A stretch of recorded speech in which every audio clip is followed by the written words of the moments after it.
Hello everyone, this is Jyoti Sukla and welcome to all in this channel. Let's study basics with me.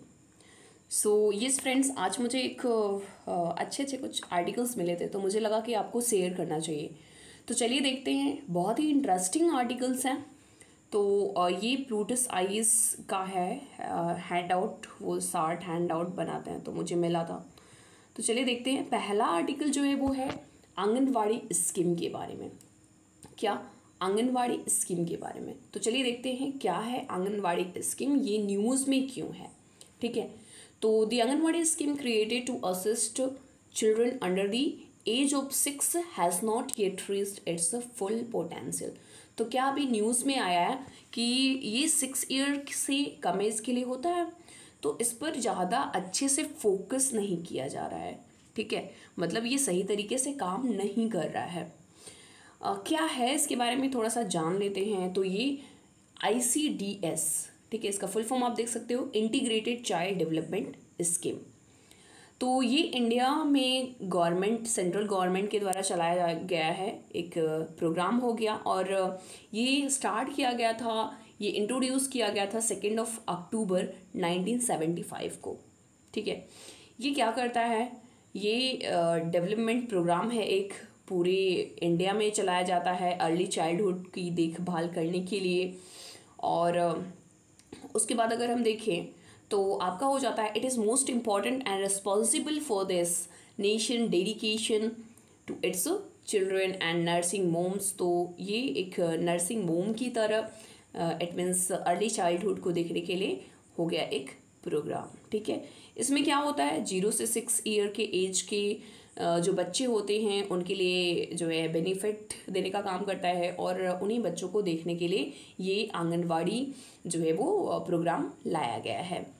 तो इसके तहत क्या होता है कि ये जो ICDS प्रोग्राम है ये अप्रॉक्सीमेटली इंडिया में 30 मिलियन चिल्ड्रंस को सर्व करता है। ठीक है, एज रेंज क्या है 3 to 6 और इसके लिए 103 मिलियन सेंटर बनाए गए हैं। कितने, जो कि बहुत ही बड़े स्केल पर।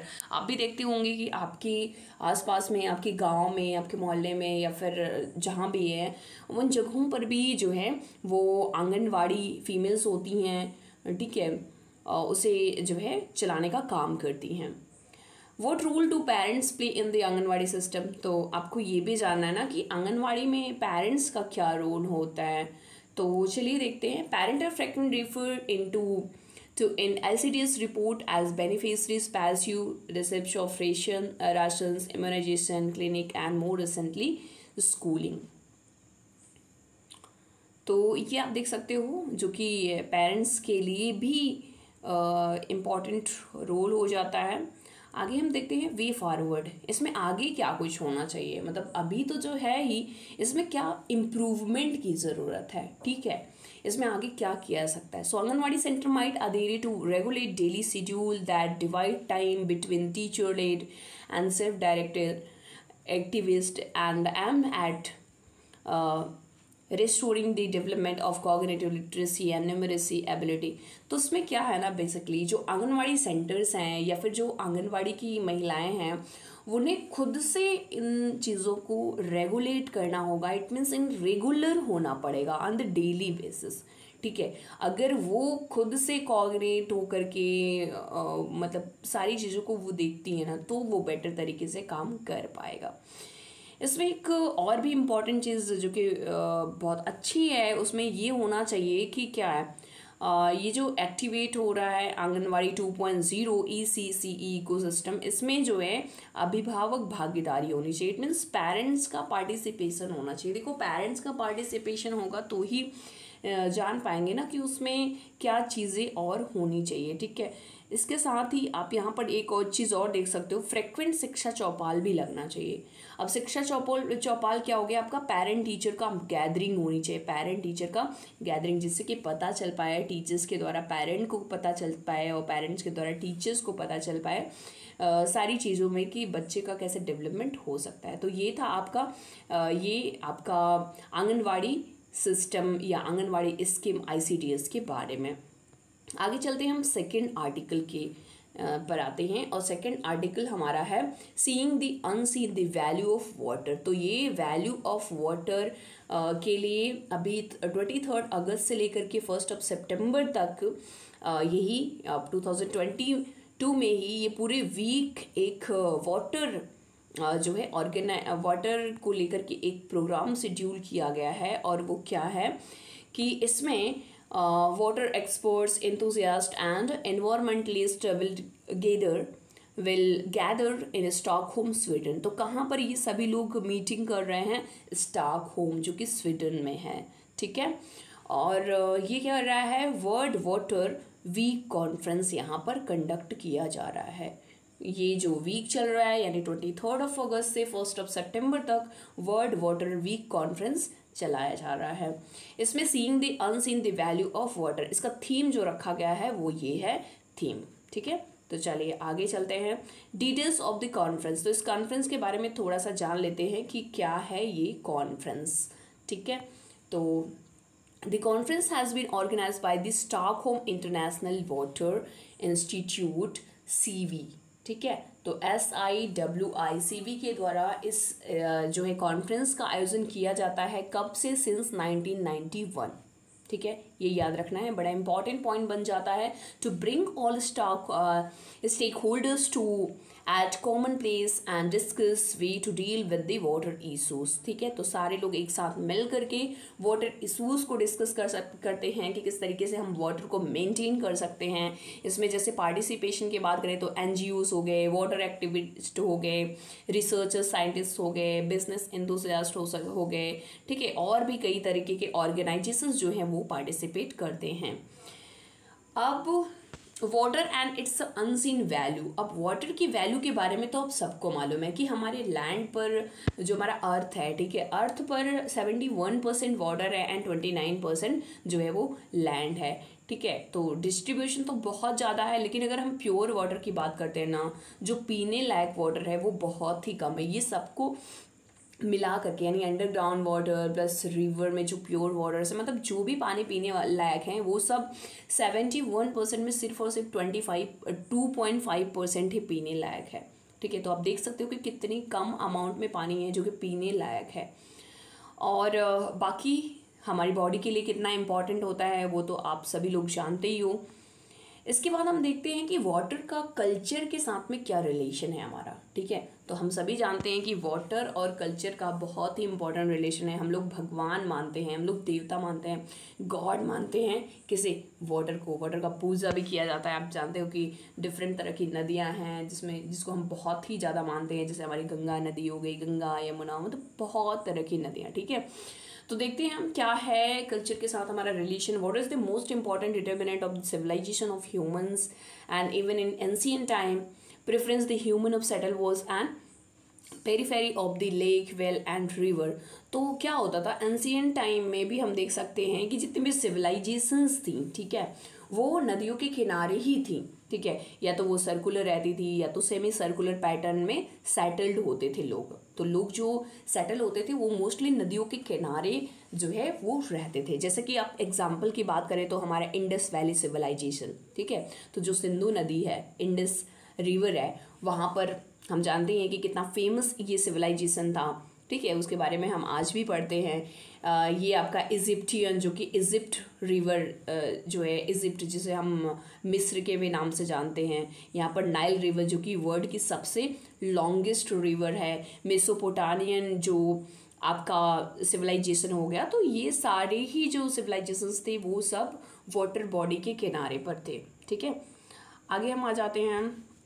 हाँ, यहाँ पर और भी कुछ दिया हुआ है। क्या? Many festival of the world are related and depend on the nature of the water as Songkran in Thailand. तो थाईलैंड में हम ये फेस्टिवल देख सकते हैं जो कि वाटर से रिलेटेड है। Thingyan in Myanmar are a few example and water sports, ठीक है। वाटर स्पोर्ट्स भी बहुत ही फेमस है, जैसे कि हम केरला का देख सकते हैं स्नैक बोट रेस, ठीक है। तो ये वाटर फेस्टिवल आपका स्पोर्ट्स हो जाता है जो कि केरला में है। तो आप देख सकते हैं कि वाटर का कल्चर के साथ में कितना अच्छा रिलेशन है, ठीक है। आगे हम आते हैं वाटर एंड इकोनॉमी। अब वाटर का इकोनॉमिक्स से क्या रिलेशन है, let us see. So water depend economy is the major thrust between thrust and behind the current civilisation इधर अच्छा आप देख सकते हो कि इकोनॉमी जितनी भी फैक्ट्रीज होती हैं, ठीक है, जितनी फैक्ट्रीज होती हैं वो मोस्टली रिवर के पास में लगाई जाती हैं। जैसे कि आप देख सकते हो best example industry in Jamshedpur, ठीक है। तो जमशेदपुर में जो स्टील इंडस्ट्रीज़ हैं वो रिवर के किनारे पर लगे हुए हैं। जो आप देखोगे ना, झारखंड हो गया, उड़ीसा हो गया और आपका छत्तीसगढ़ हो गया, इन सब रीजन्स में बहुत ज़्यादा फैक्ट्रीज़ हैं, राइट। जैसे स्टील इंडस्ट्री की हम बात करें, कोल की फैक्ट्रीज़ हैं, तो उन सारी चीज़ें जो हैं वो वाटर बॉडी के किनारे हैं, क्योंकि उन्हें वाटर की बहुत ज़्यादा ज़रूरत होती है, ठीक है। तो in world almost 80% of the world trade by the volume by marine routine and tradition is supported by the inland navigation channel। तो जितना भी हमारा जो है एक्सपोर्ट होता है, इंपोर्ट होता है, वो भी सारी चीज़ें वाटर इकोनॉमी इन सारी चीज़ों से रिलेटेड हो जाता है। नेक्स्ट हम आगे बढ़ते हैं, water and politics.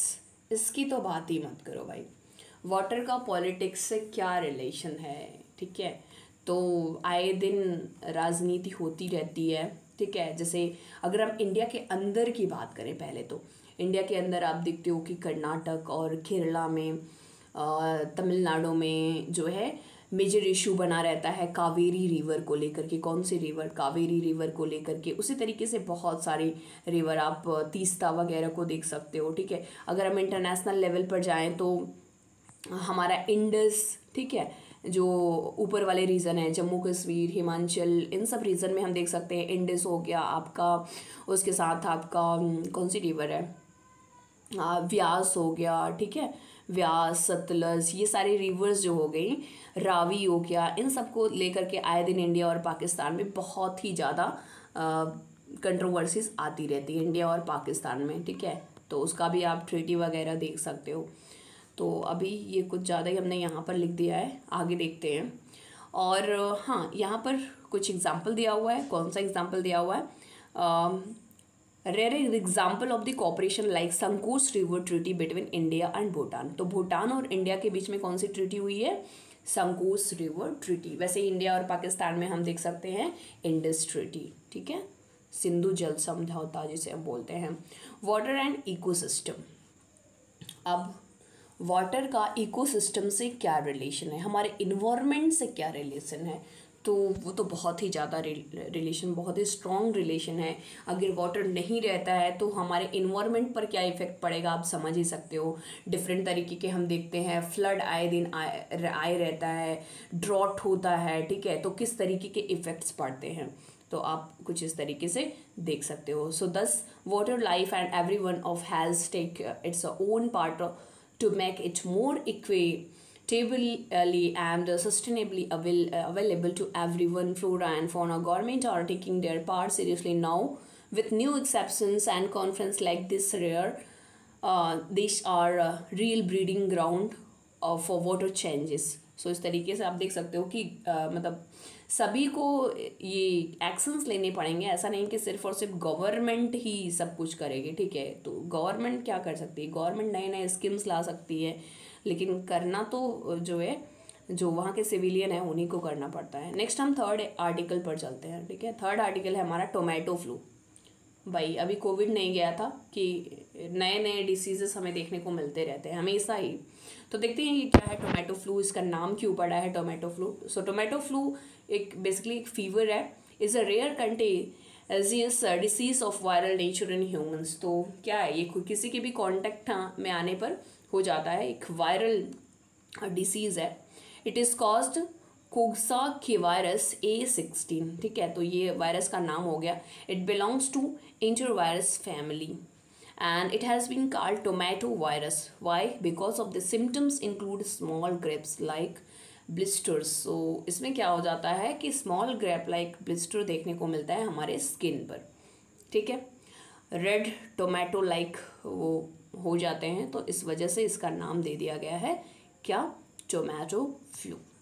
So the flu is said affect children below 5 year. बहुत इंपॉर्टेंट बन जाता है ये 5 ईयर से कम एज वालों के लिए पर ज़्यादा इफेक्ट करता है। अब skin irritation and severe dehydration issues देखने को मिलते हैं। टोमेटो फ्लू इंडिया में कब आया, पहली बार कब इसको देखा गया?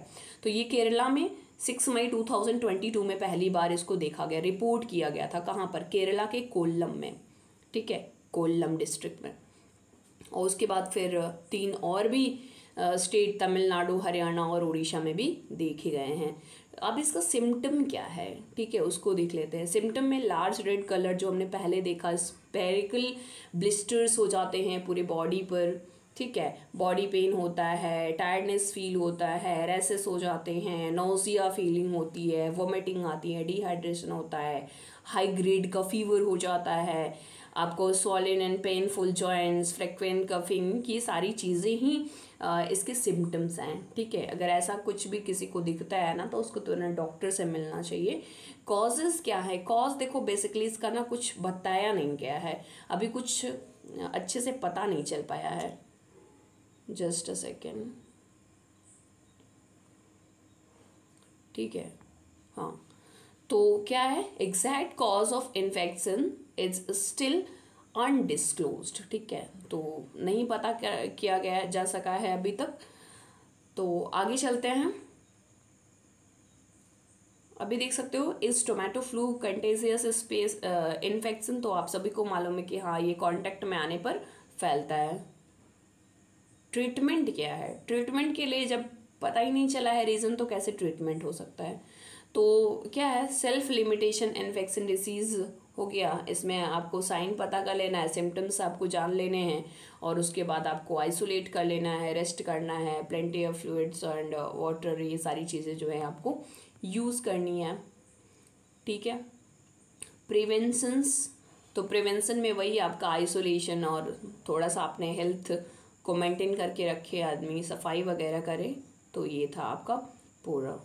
Avoid and close immediate contact with the infection person, तो अगर किसी को हुआ है तो उससे दूर रहो, क्योंकि कॉन्टैक्ट में आने से हो रहा है, वायरल डिसीज़ है, ठीक है। Encourage children about hygiene maintenance, उसी के साथ आप देख सकते हो हैंडकरचीफ वगैरह आपको यूज़ करना चाहिए, आइसोलेट कर लेना चाहिए, ठीक है। आगे बढ़ते हैं। इंडियास रिफ्यूजी क्राइसिस बहुत ही बड़ा इशू है। अभी आपने देखा होगा ना कि दिल्ली गवर्नमेंट और सेंट्रल गवर्नमेंट में इश्यू देखने को मिला था। क्या दिल्ली गवर्नमेंट बोल रही है कि जो है सेंट्रल गवर्नमेंट जानबूझ करके दिल्ली में रिफ्यूजीज़ को ला करके बसा रही है। चलो और देखते हैं कि क्या है। India's refugee crisis by the beginning of 2010, ये अभी आज का ये प्रॉब्लम नहीं है, बहुत पहले से प्रॉब्लम है, ठीक है। The nation had taken the close of 4,50,000 refugees from both within and beyond the areas. The refugee flood started with the partition of India in 1947. तो जब 1947 में बंटवारा हुआ ना, तभी से इतना ज़्यादा यहाँ पर रिफ्यूजीज आने लगे कि मतलब कुछ कहा भी नहीं जा सकता ना। जैसे पाकिस्तान से कोई आ रहा है यहाँ पर तो मतलब क्या ही कह सकते हैं।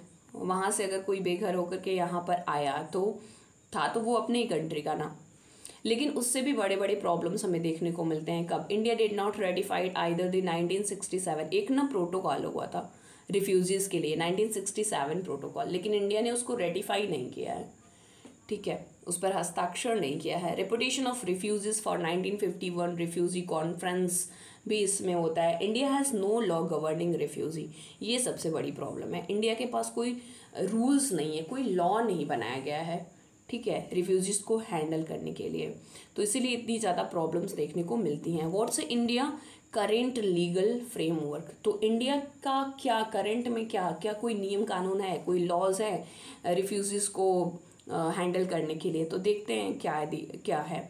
सो all foreigners including those who enter the country illegally seek asylums और overstay their visas are treated equally in India, तो जो फॉरेनर्स है ना वो अगर इलीगल तरीके से यहाँ पर आ जाते हैं, ठीक है, वीज़ाज मतलब उनका अगर वीज़ा का टाइम ख़त्म हो जाता है तब भी वो रहते हैं, तो उन सब के लिए तो कुछ रूल्स हैं। क्या रूल्स हैं? Central government is authorise to find, arrest and deport unauthorised foreign people under section 3 foreigner act. तो कौन सा एक एक्ट है? Foreigner act 1946। तो इसी के तहत जो फॉरेनर्स होते हैं ना उनको हैंडल करने का काम किया जाता है।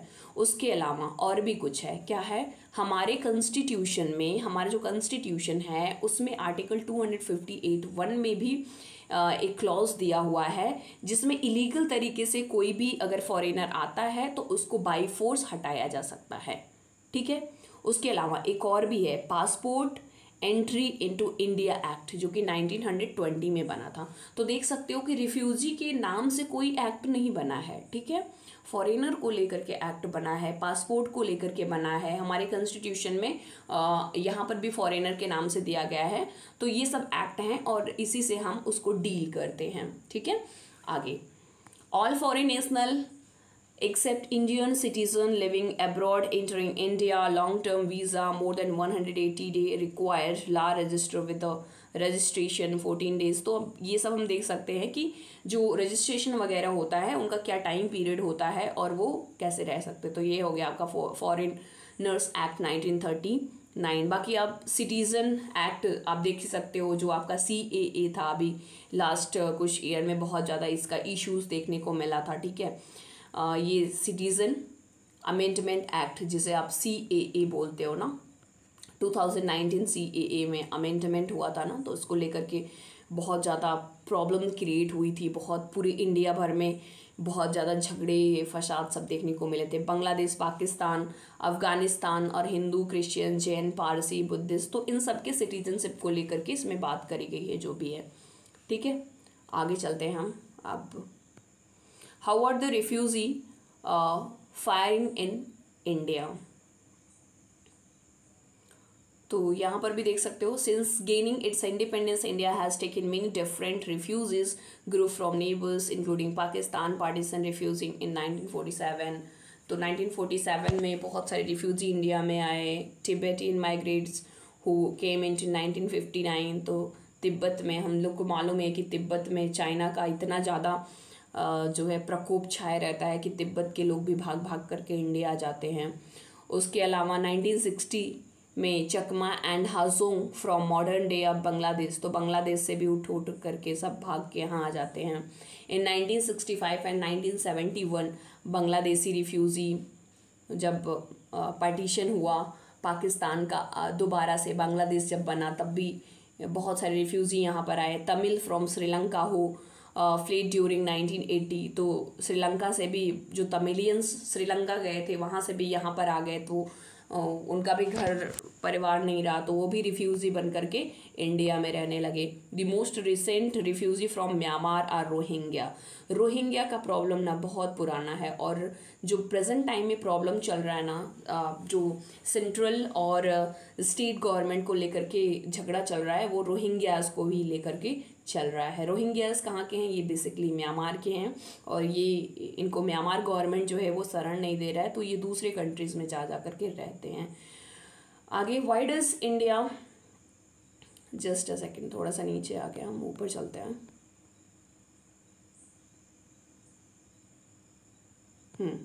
Y does India not sign the 1951 convention on refugee?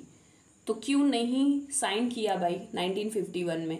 अब यार 1951 में अपना देश उस समय आज़ाद ही हुआ था, और रिफ्यूजी की प्रॉब्लम पर कैसे साइन कर लेता? क्योंकि उस समय पर तो बहुत सारी चीज़ें ही डिफाइन नहीं थी कि पाकिस्तान और इंडिया की, ठीक है, सिविलियन के बारे में ही बहुत ही अच्छे से वो लोग स्टेबल ही नहीं हो पाए थे, तो कैसे साइन कर लेता? हाँ, लेकिन अभी प्रेजेंट टाइम में कुछ तो करना चाहिए।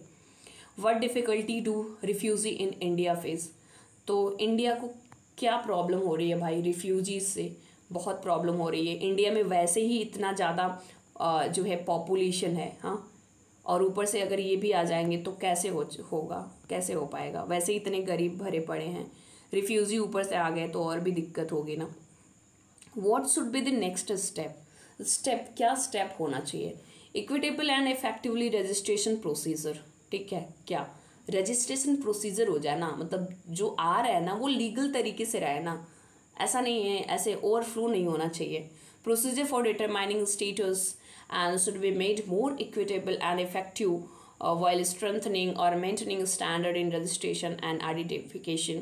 तो उनका प्रॉपर आइडेंटिफिकेशन, यार अभी ना देखो जो है हमारे झारखंड वाले रीजन, झारखंड छत्तीसगढ़ वाले रीजन और ये जो कि उड़ीसा वाले रीजन में बहुत ज़्यादा बांग्लादेश से लोग आ रहे हैं यहाँ पर। मोस्टली क्या ना, बहुत ही मतलब बांग्लादेश में मोस्टली क्या है, मुस्लिम है ना, बांग्लादेश में मुस्लिम रीजन देखने को मिलता है, बहुत ज़्यादा है। तो ये लोग ना इंडिया में आ करके रहने लग गए हैं। तो प्रॉब्लम ये नहीं है कि वो मुस्लिम हैं या हिंदू हैं, प्रॉब्लम ये है कि दूसरे कंट्रीज़ के लोग इलीगल तरीके से यहाँ पर क्यों आ रहे हैं। उसके लिए हमें एक्शन तो उठाना चाहिए ना, तो वो चीज़ें होनी चाहिए। तो इन सारे स्टेट में लोग कोई देख भी नहीं पाता है, गवर्नमेंट भी इतना ध्यान नहीं देता है। हमारे ये झारखंड, छत्तीसगढ़ और उड़ीसा वाले ये सब रीजन हो गए ना, यहाँ पर ऐसी बहुत सारी जगहें हैं जहाँ पर गवर्नमेंट पहुँच ही नहीं पाती है। इवन गवर्नमेंट अगर पहुँचती भी है ना, जैसे वहाँ के ऑफिसर्स वगैरह बहुत डरे, आपने नक्सलवाद वगैरह का नाम सुना होगा, इन सब जगहों पर ना बहुत ही ज़्यादा एक्टिव रहते हैं लोग। Every citizen is required, article 51(a)(e)(2 disavow action that are disrespectful women's dignity। तो ये सारी चीज़ें जो है वो सही होनी चाहिए। He or she runs away because of political, socio-economic and human right violation that make them fearful and being persecuted in this case। In addition to financial support, so this tribe offer inclusivity and emotional support. तो इन्हें यार हर तरह के support की भी ज़रूरत होती है ना। तो वो है कि वो जहाँ पर भी रहें ना, उनके साथ अत्याचार नहीं होना चाहिए, सही से रहें, बट ये है कि एक प्रॉपर लीगल तरीके से जाएं, ठीक है। नेक्स्ट हमारा बहुत ही important, the most important article है आपका, ठीक है, हमारा DRDO tested indigenous missile VLSRSAM। तो चलिए इसको देखते हैं। इसे आप देख सकते हो कि जो भी तैयारी करने वाले लोग हैं वो GS पेपर 3 से रिलेट कर सकते हैं। प्रीलिम्स के प्रोस्पेक्टिव से बड़ा इंपॉर्टेंट हो जाता है, मेंस के लिए भी इंपॉर्टेंट होता है। न्यूज़ में क्यों रहा, चलिए हम देखते हैं। तो defence research and development organisation DRDO, ठीक है, जिसका पूरा नाम ये है। And the Indian navy on Tuesday successfully, Tuesday यानी आज आपका थर्सडे है, ट्यूसडे को जो है ये मिसाइल को लॉन्च किया गया है। Vertical launch short range surface to air missile, ठीक है। कैसा मिसाइल है, सरफेस टू एयर। देखो दो तरह की मिसाइल हो जाती है, surface to surface, surface to air, ठीक है, एयर टू एयर।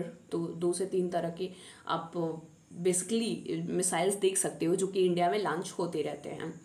तो इंटीग्रेटेड टेस्ट रेंज, ये कहाँ से टेस्ट फायर किया गया है, ये है Chandipur off the coast of Orissa.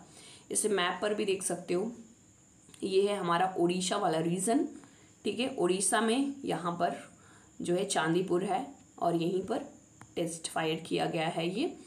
VLSRSAM stand for vertical launch short range surface to air missile, और ये DRDO के द्वारा लॉन्च किया गया है। DRDO का फुल फॉर्म आप देख ही सकते हो, सरफेस टू एयर मिसाइल है, जिसे हम शॉर्ट फॉर्म में बोल सकते हैं SAM, also known as ground to air missile, ठीक है। तो सरफेस टू एयर या ग्राउंड टू एयर जो भी बोलना है हम बोल सकते हैं। Surface to air guided weapons भी इसको हम बोल सकते हैं। SAGW is a missile design to be launched from the ground to destroy aircraft to other missile. तो अगर जमीन पर है ना कोई भी, सपोज कोई दुश्मन जो है वो ऊपर हवा में है और ज़मीन से फायर करना है, तो यहाँ से ऊपर से शूट कर दिया जाएगा, ठीक है, और वो ख़त्म हो जाएगा, डिस्ट्रॉय हो जाएगा, ठीक है। आगे चलते हैं। It has been designed and developed jointly by 3 facilities, ठीक है। तो ये जॉइंटली 3 फैसिलिटीज़ को प्रोवाइड करेगा of the defence research and development organisation for the development of Indian naval warships. It has been designed in a way of neutralize various aerial threats, close ranges including sea skimming targets। तो हम आए दिन देखते हैं ना कि जो सी होता है ना, समुद्र में बहुत ज़्यादा इंपोर्ट एक्सपोर्ट किया जाता है ना, तो यहाँ पर बहुत ज़्यादा थ्रेट होता है, बहुत चोरी वगैरह होते हैं, ये सारे बहुत अलग अलग तरीके के खतरे होते हैं ना। तो इन सब से बचने के लिए हम ये मिसाइल का यूज़ कर सकते हैं।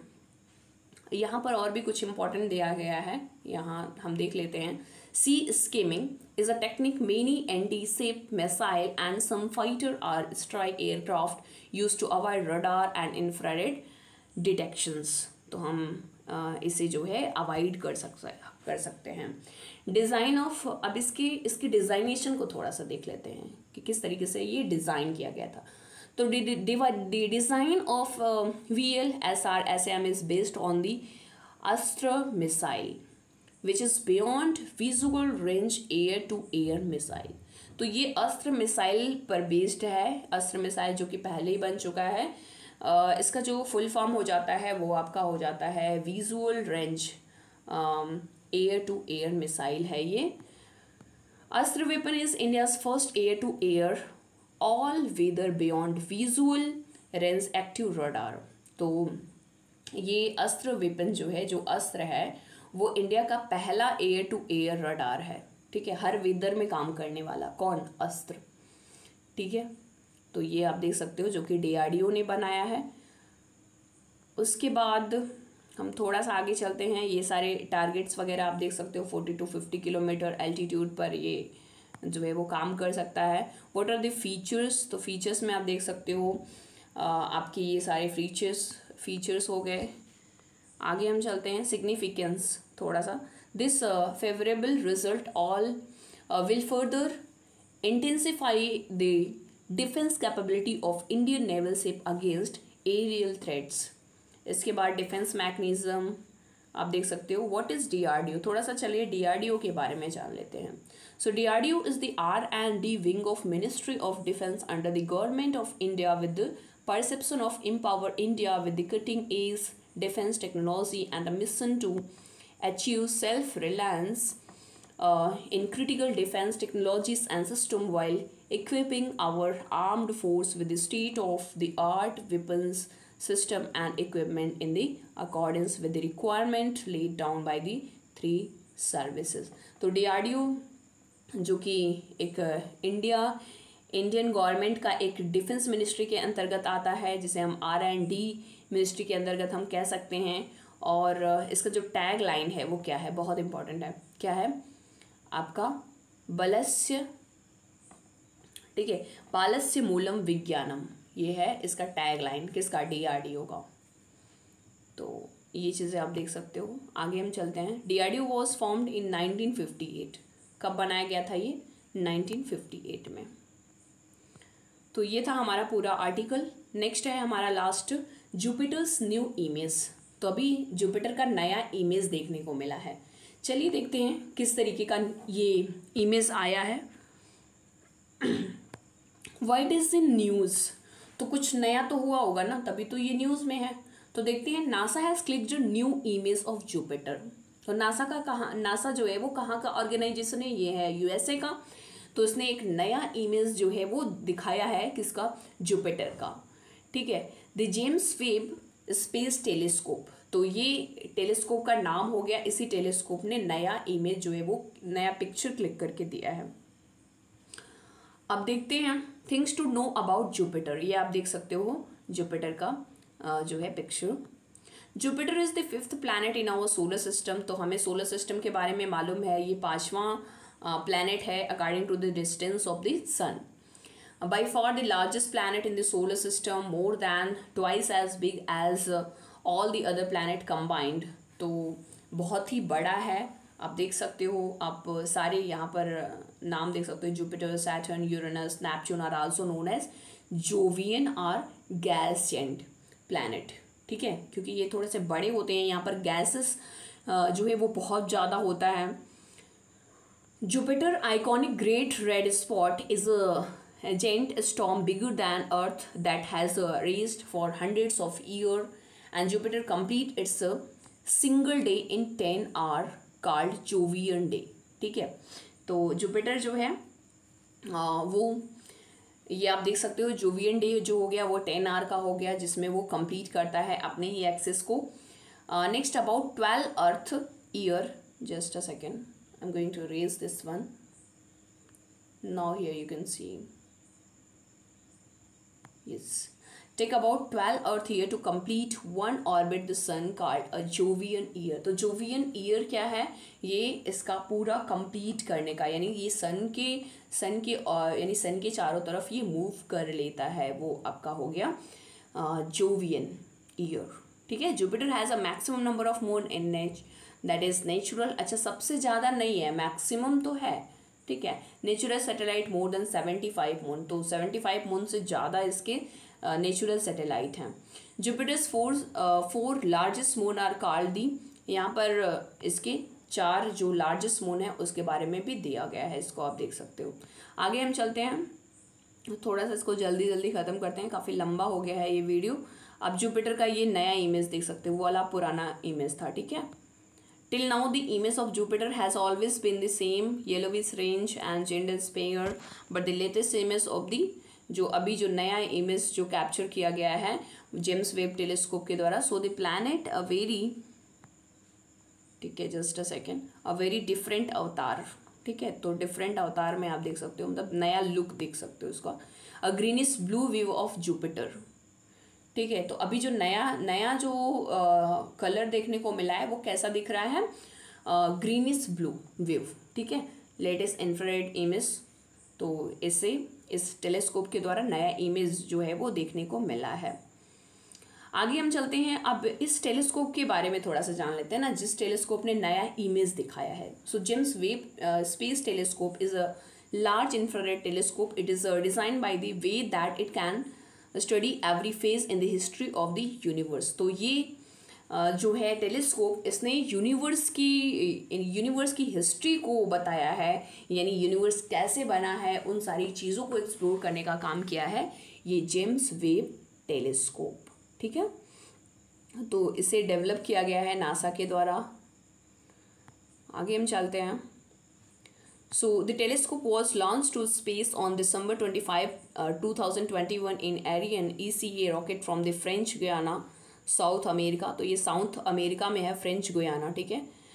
is currently observing from the Lagrange point to approximately 1.5 million kilometer beyond Earth orbit around the Sun, and the telescope released its first image on 11 जुलाई 2022। तो इसने ये यहाँ से पहले 25 दिसंबर 2021 में लॉन्च किया गया, 11 जुलाई 2022 में इसने पहला अपना इमेज दिखाया था।